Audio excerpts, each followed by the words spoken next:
Por ejemplo, para el maestro cuetero Buenaventura Pérez, un artesano sambo de la ciudad de Honda, el sistema republicano ofrecía la promesa de un sistema legal donde la justicia era impartida sin distinción de rango. Para él, el establecimiento de la Junta Suprema de Santa Fe significaba el fin de una época donde el que quiere le pega y se queda con su trabajo, y el inicio de otra donde se administraría justicia a todos los patriotas que habían sido oprimidos por los déspotas mandarines. Para otro,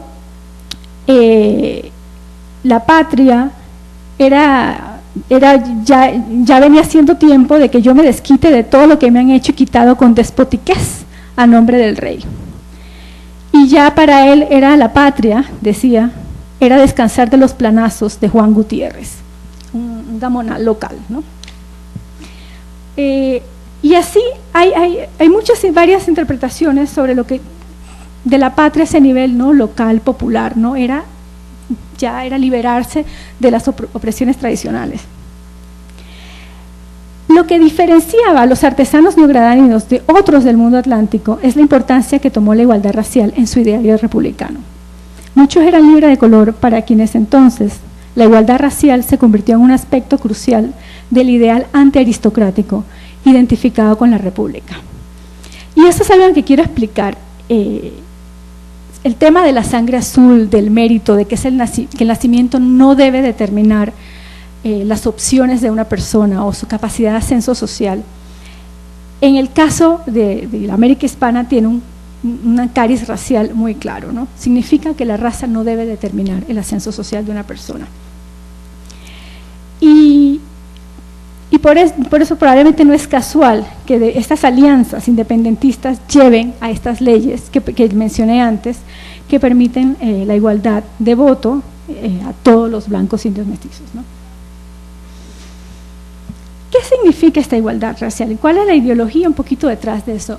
Porque a menudo se culpa a estos hombres, hay que decir hombres porque no, son mayoría los que están hablando y escribiendo hombres, de enfatizar mucho la igualdad y la homogeneidad republicana. Pero para entenderlo en el contexto de la época, en el contexto de principios del siglo XIX, la diferencia para ellos no era riqueza cultural.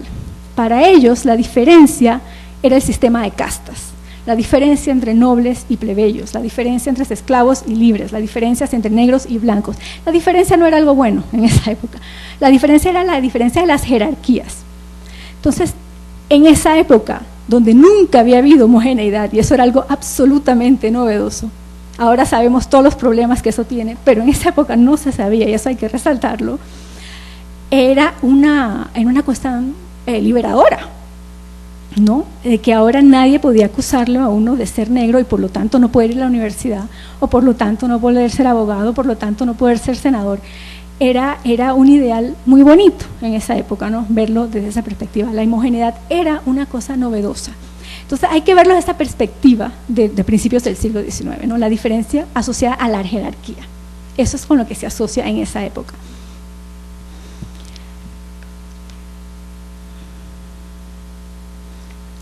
Entonces, otro asunto que va a fortalecer mucho este ideal de la igualdad es la diferencia que se crea entre los españoles y los patriotas sobre este tema.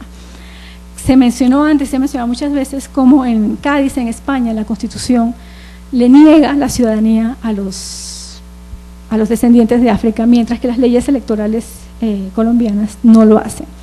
¿Cuál es la importancia de eso? La importancia de eso es que en una guerra uno es lo que el enemigo no es, ¿no?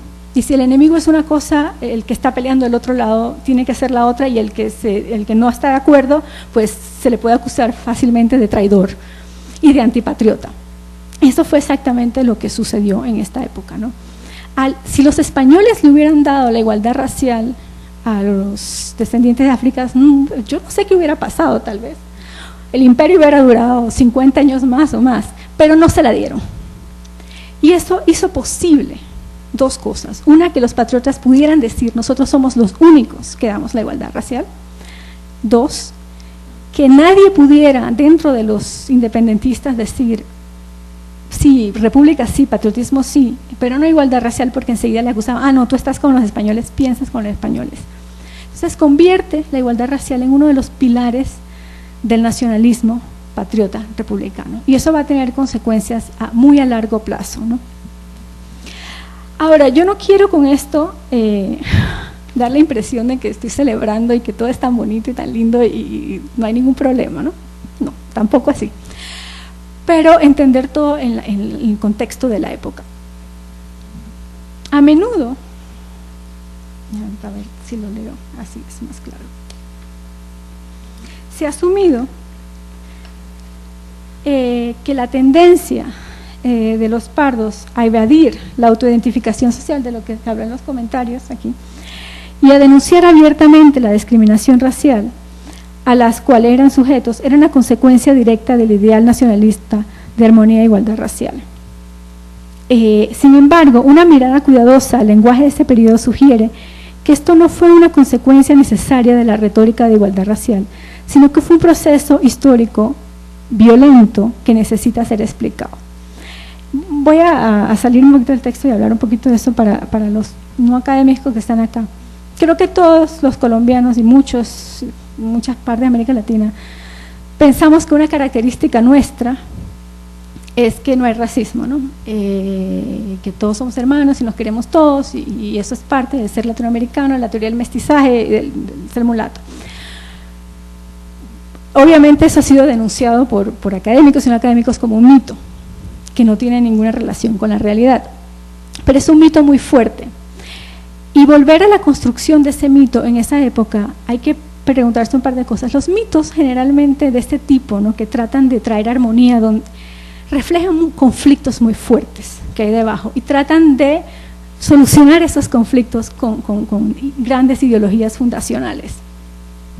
Entonces, ¿qué es lo que está sucediendo en esta época y cómo se va construyendo ese mito? Por un lado está esta ideología.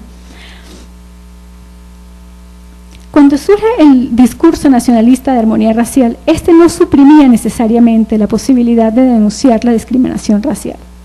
Las denuncias de discriminación podían haber sido asociadas al ideal de armonía racial, como hicieron los pardos, como un paso necesario para alcanzar el ideal de igualdad, que aún no se había logrado.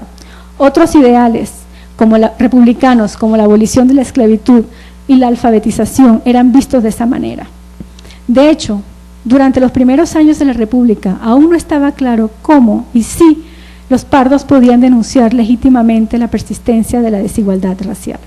Lo que estaba en juego era si los pardos, como pardos, podían juntar fuerzas para pelear por la implementación de la igualdad racial que la ley republicana había santificado.